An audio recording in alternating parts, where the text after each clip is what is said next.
The shot heard round the world last week was the killing of United Healthcare CEO Brian Thompson.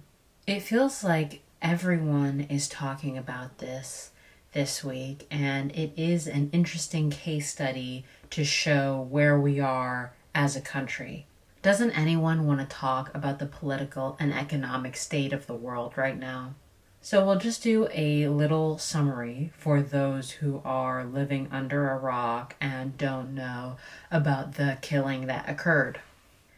This is from the New York Times. What we know about the United Healthcare CEO's killing and the suspect.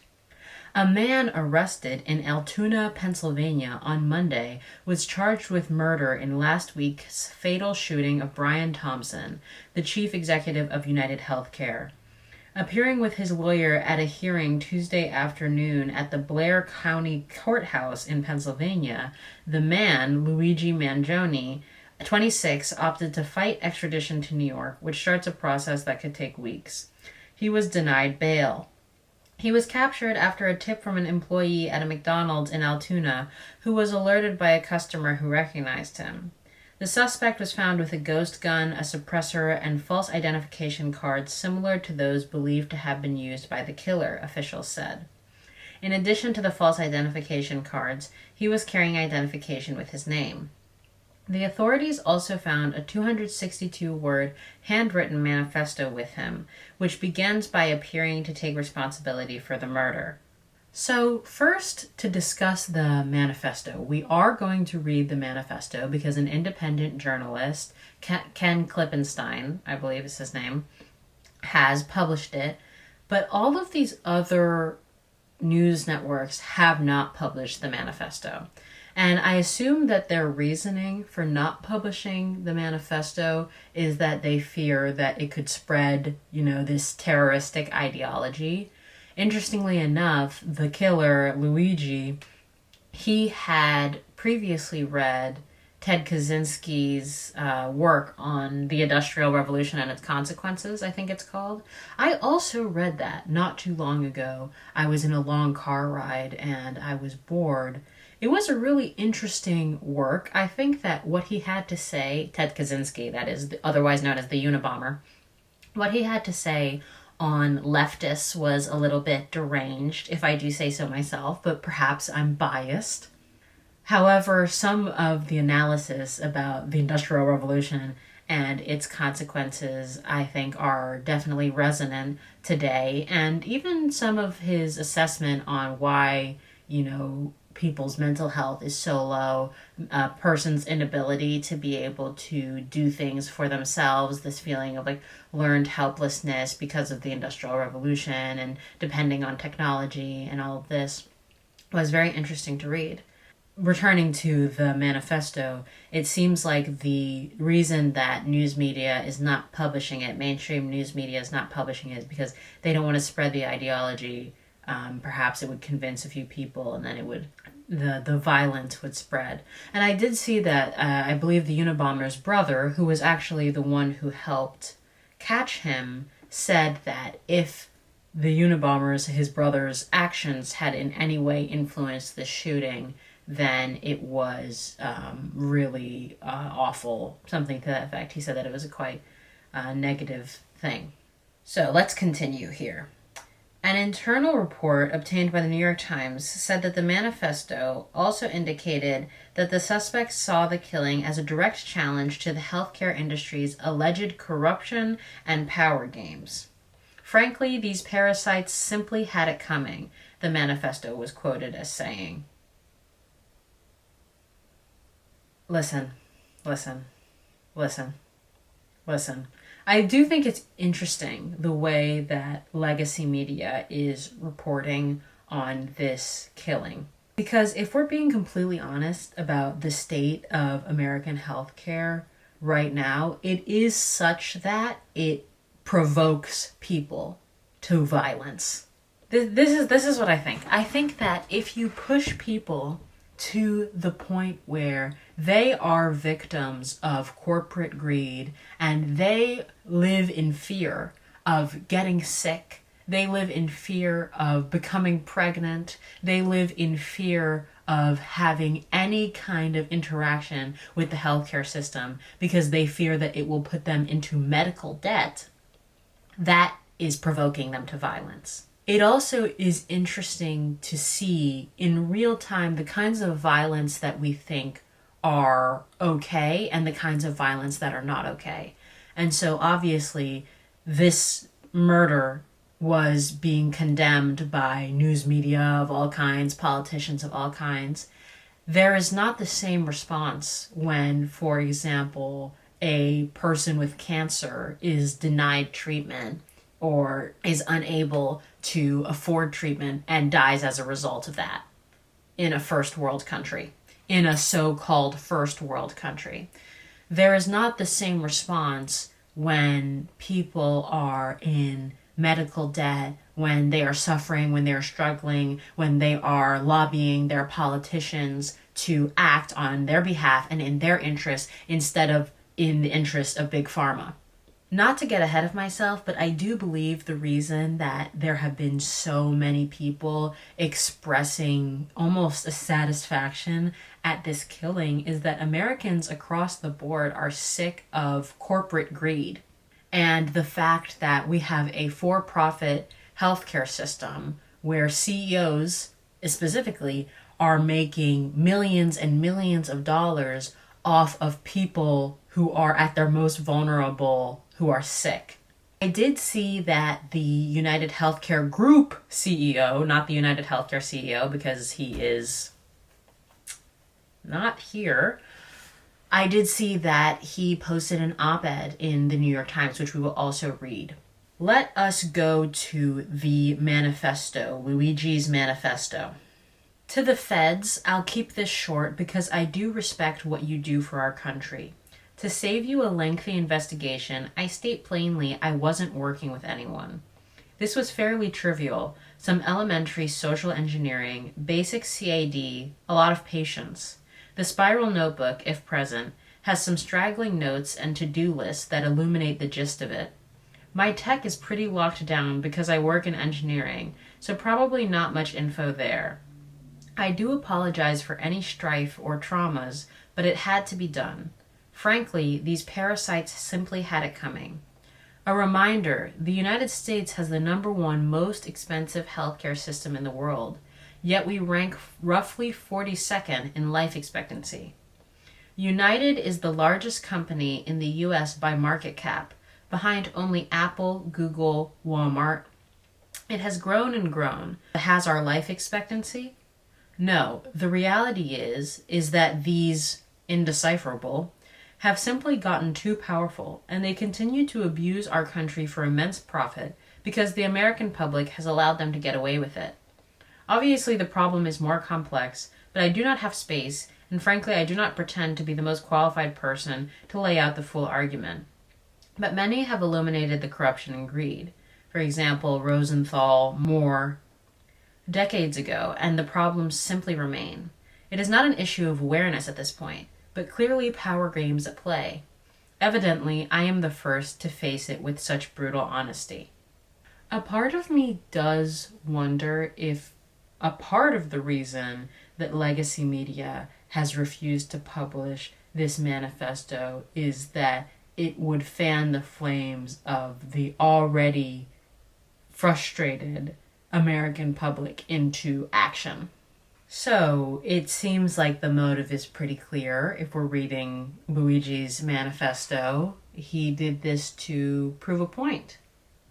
He did this to show that they were not going to get away with it. They were not going to get away with being able to siphon as much money as possible from the American public at the cost of many's lives.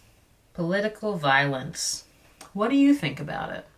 And the media has also been having an interesting time with Luigi as a suspect because he seems to come from a wealthy background and he went to UPenn. He was the valedictorian of his high school. So not the kind of profile, I suppose, to murder Was the best guy around. What about the people he murdered? What murder? However, something that I did find of note is that in the profiles of him, it says often that he lost contact with a lot of friends and family upon having a back injury and disappeared for half a year or so. And it kind of does beg the question, is it this back injury and subsequent interactions with the health insurance system that provoked him to do this killing, to carry it out? There are so many contradictions in this American society.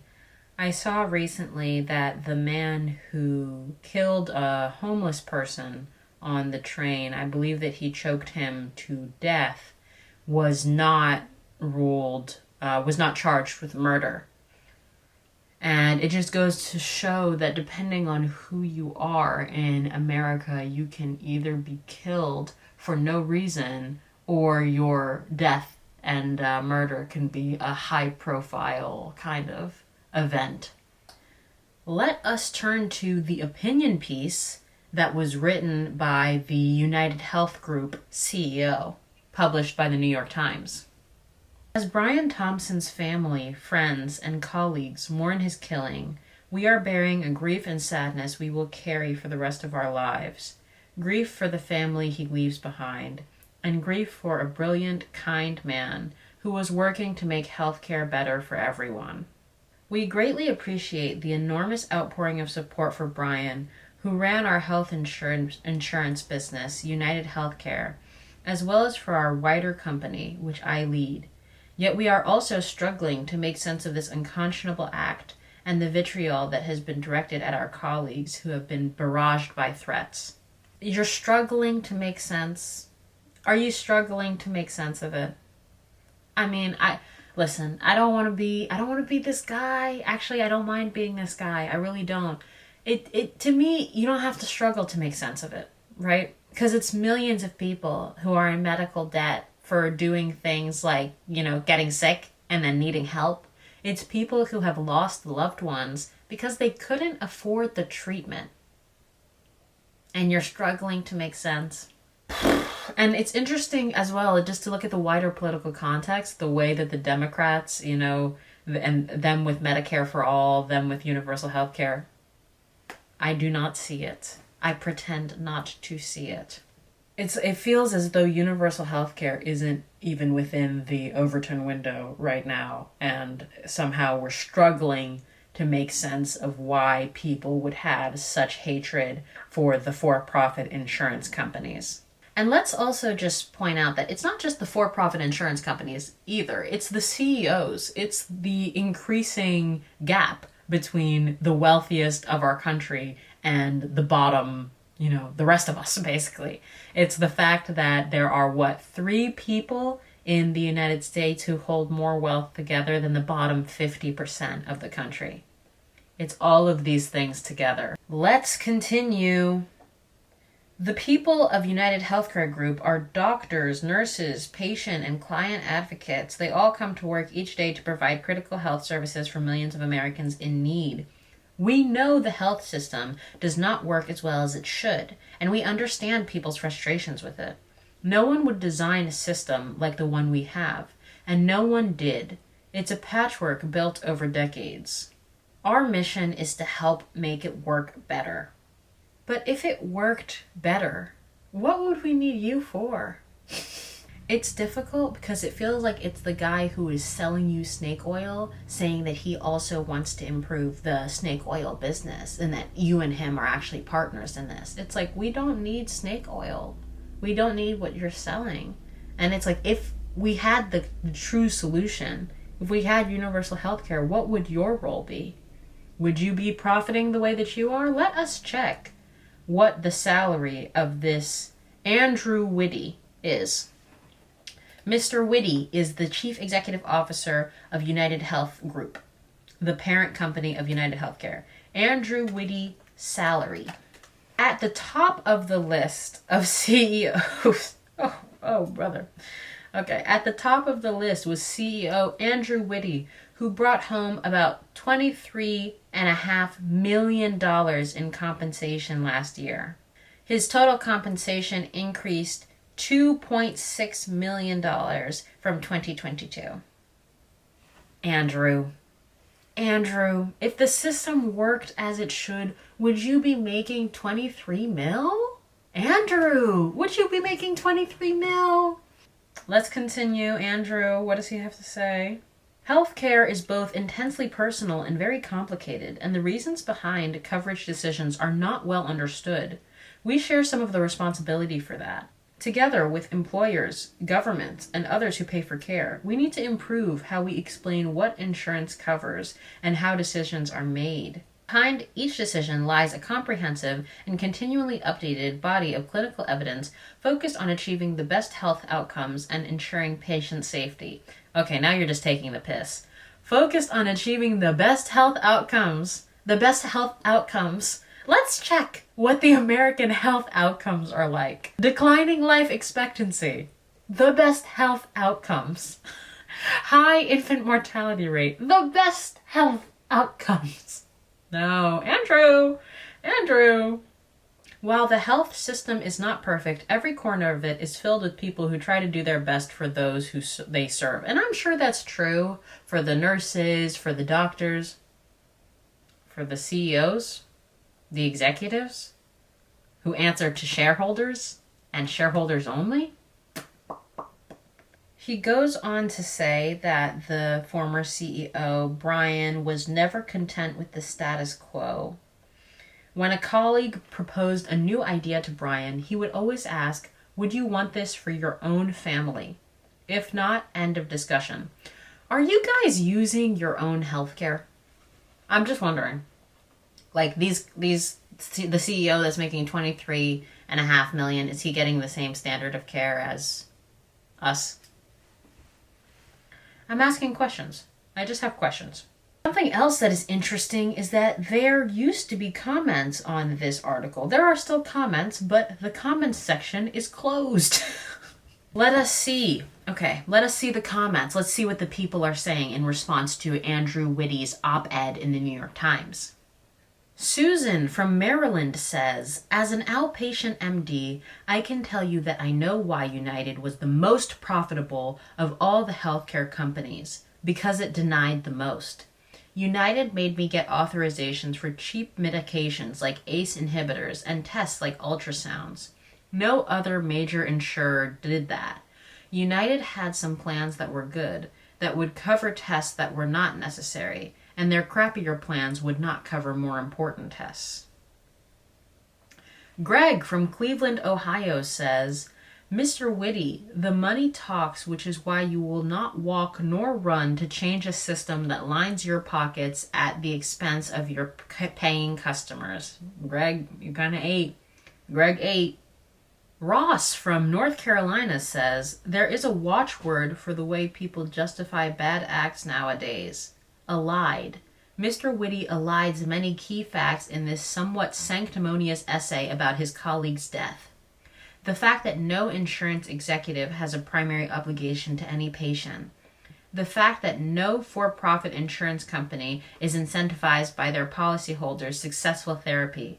The fact that his company is notorious among actual healthcare providers for employing any and all means to obfuscate, distract, confuse, delay, and otherwise obstruct paying out benefits. Mr. Thompson's death was indeed tragic, but Mr. Whitty has offered no substantive plan to address the widespread outrage at the way his company conducts business." I'm starting to see why the New York Times closed the comments on this one. This is a self-serving essay that does nothing to address the real issues of healthcare in this nation and seeks to justify the financial waste incurred by health insurance companies while their goals are bottom-line profits for shareholders. I spent decades dealing with insurance providers trying to get authorization for patients' procedures, payment for services rendered, and explaining why their denials were bogus. The answer to our healthcare ills does not lie in continued propping up of a system that does not provide quality and is inefficient. We spend too much for too little, and companies like United are part of the problem and not the solution. Let's start by cutting your salary. Being rewarded for bad behavior is sick. It's an incentive to do the things insurance companies have done to sick and desperate people. It's perverse, and I do not understand why the American people tolerate such a system. Oh, I also forgot to mention that it appears that on the bullet was engraved the words deny, depose, defend. Deny, defend, depose. Words on ammo in CEO shooting echo common phrases on insurer tactics. Delay, deny, defend. I mean, this situation, it's emblematic of a larger problem within American society, the problem which is corporate greed, right? Which infects every aspect of our culture. And it's interesting because it feels like it's only going to get worse. I feel like our country is in a ticking time bomb until January, until the inauguration, and things like healthcare. I mean, listen, the corporate greed is only going to get worse. Elon Musk and his stupid fucking Department of Governmental Efficiency, the Doge, we have a meme department now.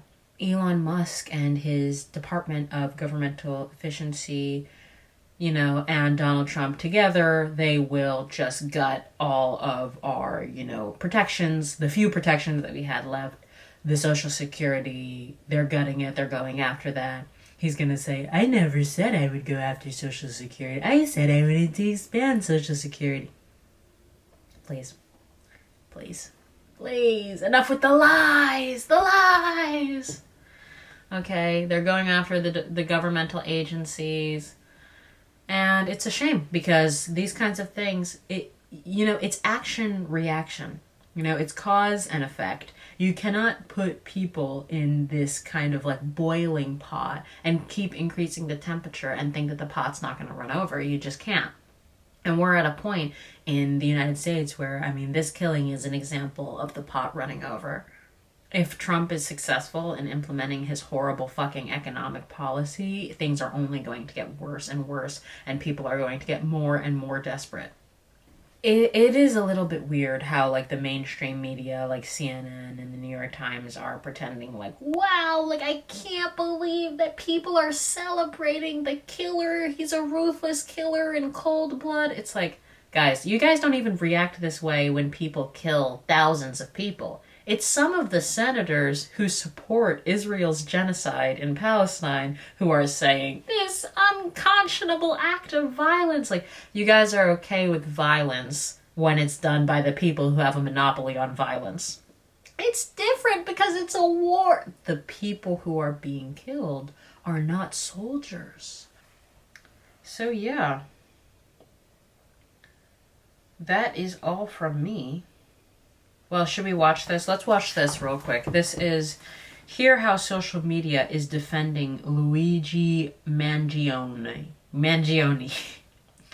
Hear How Social Media is Defending Luigi Mangione. Breaking news, the alleged CEO killer, Luigi Mangione, denied bail, as many people are sympathizing with him online tonight. The book Delay, Deny, Defend, which is about the health insurance industry's tactics, jumping to number 2 on Amazon's nonfiction bestsellers list. Number 2. Safe to say that book would never have been anywhere near number 2 if it were not for Luigi Mangione. Those 3 words, delay, deny, defend, were almost identical to the ones found on shell casings near the crime scene. And on Yelp, the McDonald's, where he was apprehended, has been hit with a flood of 1-star reviews, calling the employees, quote, snitches and rats. Jason Carroll is out front. Also, I did hear that the woman who called 911 did not even get the reward money. She allegedly, I think she didn't get the reward money because she called 911, but she had to have called the NYPD, the tip line. Let's continue. This Ivy League hottie named Luigi is the Robin Hood that we never knew that we needed. I listened to Luigi's manifesto this morning 3 times and I cried. Honestly, it's beautiful and I agree with him. At least he left a very powerful message and he highlighted how terrible the healthcare system is in America.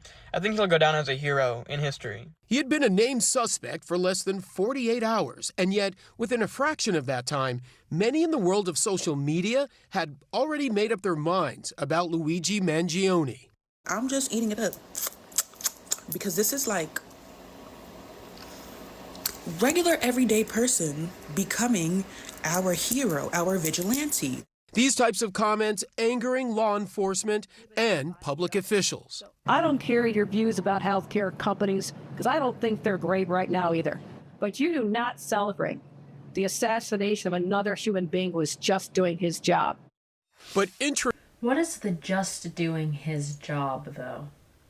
The job in question, profiting off of people who are sick and vulnerable. And listen, I don't celebrate people's deaths just in general. You know, when Osama bin Laden died and I was like 13, people were celebrating in the streets. I was like, pah. No. He had a family, you know. So I'm not celebrating. I'm just saying that, yes, perhaps sanctimonious is the right word, like the New York Times commenter said, because it's like you don't care when the regular American citizens are dying, are having worse life expectancies, are having worse health outcomes. But then when people are making jokes about a CEO who has been shot, now all of a sudden it's he was a human being and such an effort to humanize, and he's from Iowa and he was a super nice guy. And I'm sure he was a super nice guy. And I'm sure that there's many super nice guys who have died because of reasons that were preventable, because of insurance companies that wanted to profit. Interest in Mangione just continues to grow. On X, before his arrest announcement, he had just 64 followers. Now, more than 320,000 and counting. His initial 827 followers on Instagram grew exponentially Monday as we watched. By 3 o'clock, more than 32,000. An hour later, 53,000. By 5 o'clock Monday, more than 71,000 followers before that account was suspended. Many of the comments calling for his freedom and calling him a hero. Hear me on this. He is no hero. The real hero in this story is the person who called 911 at McDonald's. That McDonald's in Altoona, Pennsylvania, where it's just like the American conscience is so like the cognitive dissonance is huge. Like for someone like Josh Shapiro, and politicians, yes, like they lie, that's what they do. But for someone like Josh Shapiro to condemn the murder in such strong terms and then to turn around and be like, however, when 50,000 Palestinians die, that's just like, you know, unfortunate. In Pennsylvania, where a worker spotted the 26-year-old eating and called 911 Monday, targeted by Mangione's supporters. What am I going to do? I'm going to stop eating at McDonald's. It got so bad, Google had to remove reviews after that location was flooded with negative comments. Someone hung a banner above I-83 with the words "Deny, Defend, Oppose, Healthcare for All," a reference to bullet casings left at the crime scene. Amazon pulled apparel and home goods featuring the phrase. Online, Mangione may be a folk hero to some, but offline and in person, no shortage of those condemning him. Healthcare is a mess in this country, but to celebrate somebody's death is sickening. The people in these higher positions, like CEOs, they need to look at themselves and their company and ask themselves, why are people so ready to condemn us? Why are they so willing to call someone who supposedly killed another human being a hero? Well, I mean, that doesn't sound like she was like condemning it in such strong terms. She's basically saying they need to look within. It's not all about rage against healthcare, but instead something far more subjective and superficial. It's the halo effect, like, manifesting in real society. You really? Like, I truly believe so. Like, people treat people who are attractive, like, way differently. People are, like, giving him leeway with this because they are fantasizing him a little bit, but I don't think violence should ever be the answer, no matter the circumstance. Okay, I mean, yeah, it definitely helps that he is conventionally attractive, but I see what they're saying. That is not the reason that the majority of people have the feelings that they have towards this particular case. People hate the healthcare companies. That's the number one reason. If the person who had shot the healthcare CEO had been ugly, maybe there would have been less thirst traps but people still would hate the healthcare companies. And like this, I will say, like, we need to get Fanon. We need Fanon. We need to read Fanon. We need to talk about political violence. We need to talk about violence in general and the use of violence and when violence is appropriate. Because this kind of like constant violence is never the answer. Violence is never the answer. The violence is happening. The violence is happening on behalf of the insurance companies towards the American public, right?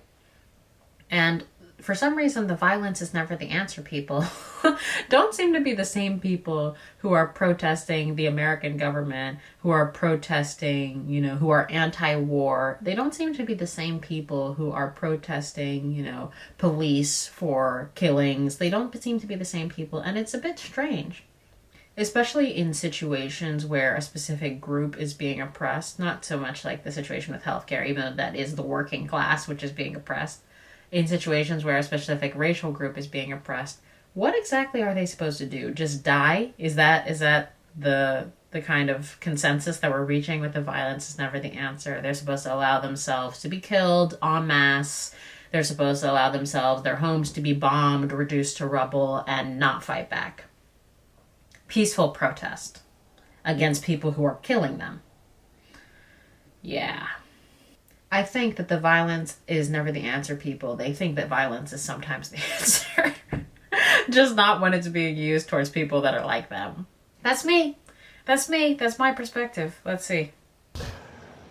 Aaron, this could just end up being one of those cases that just ends up capturing the attention of the American people for a period of time. I mean, you look at what's happening right now on eBay at last check, still selling merch related to this case.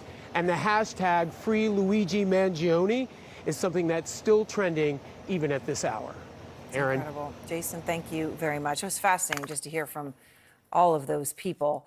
RJ Martin is back with me now. He's the owner of Surf Break Honolulu, HNL, a co-living community in Honolulu where he lived with and was good friends with Luigi Mangione, the suspected CEO killer. So, RJ, I'm glad to speak with you again. As things happen here, it's so important to have your input and insight because you know him better than many. I mean, most people that were close to him. So, when you see the video of your friend Luigi entering court today to face these charges, when he was basically resisting and he's fighting and he's screaming out. What do you think when you see that? Is that in any way the person that you know? I'd like to comment on the video of him giving his valedictorian speech. Yeah, go ahead. That thoughtful, humble, good listener. That's the Luigi I knew. Somebody who could lead a conversation, but at the same time listen more than he spoke. Somebody who really cared about those around him and had a larger mind that was socially conscious. Somebody that was just good to me and the other people that we lived together with at Surf Break. And so, and I know you've talked about that's the person that you knew, obviously not the sort of the anger and the rage that we saw today. And you said you didn't see or hear any anger or rage, even when he was talking about things like capitalism or housing or healthcare, or things that he was had criticism for, but that it was an intellectual sort of criticism, as you described it to me before. He had posted a review for the Unabomber's manifesto online, and that's been available for a while for people to see, right? And I know as part of the book club that he had started with you at Surf Break, he had also put the Unabomber manifesto as something for that group. What did he say about that at the time? We had a lively discussion about the manifesto as a group, a collective discussion, but nothing about it, I think, stood out more than other conversations that we had. And, frankly, I think after reading and skimming part of it, I don't think the ideas in it were that original in terms of, how we're destroying our planet and how we need to reevaluate our systems. So nothing about that conversation stuck out. He wasn't upset. He wasn't angry. I've never seen him upset or angry even. Definitely would put him in the chill, nonviolent category of people. So last night, when we spoke, you talked about his back and how much that was just weighing on him and the pain, and that even a basic surfing lesson kept him in bed for a week. He had to get a new mattress. And police are now saying they think that back pain may be central to what happened here. I'm curious, though, when you talked about his social life a bit, when you and I had that conversation, we didn't get to talk about the implications of the pain that he was going through. Did he date when you knew him? Did he talk at all about his romantic life? You know, if you are in severe pain on and off, it's obviously going to affect all aspects of your life.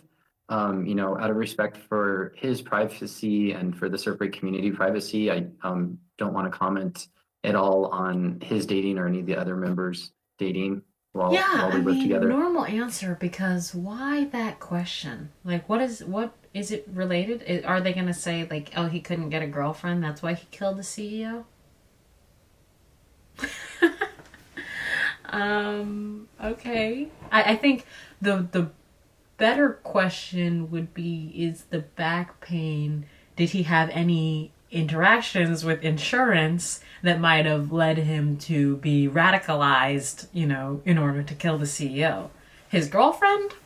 If he had a girlfriend, I'm not sure why that would factor in, right? Is it going to be, oh, the narrative, the back pain ruined his life, he couldn't even get laid? Like, I don't know. I don't think so. And he wrote the manifesto. Instead of asking this guy, I mean, this guy seems cool and whatever, but instead of asking this guy, why don't you guys read the manifesto? You don't want to show us the manifesto, but the manifesto is on the internet.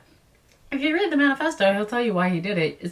He doesn't mention anything about a girlfriend. No, nothing about a girlfriend. So, all right, let's be done with that. In conclusion, we need universal health care. Well, we're not going to get it, at least in the next 4 years, but that's what we need. The widening income inequality in this country is atrocious. Billionaires and CEOs, members of the ruling class, there will be more and more anger directed towards them as long as nothing changes. What do you think? Do you think that Luigi is a stone cold killer, or is he a man of the people? Is violence ever okay? And will healthcare systems in the United States ever improve? Do you support Medicare for all? What should the Democrats do about the American healthcare system? And if you are an American, please describe some of your personal experiences with the healthcare system, whether you are satisfied or unsatisfied. Thank you for watching, and I will see you in the next video. My name is Aisha, and I am the host of this show, The Archive, where we discuss politics, books, and now current events. If you liked this video, make sure to give it a like. If you liked it a lot, come subscribe and join our community. I also have a Patreon linked in the description box below. Thank you for watching. Goodbye.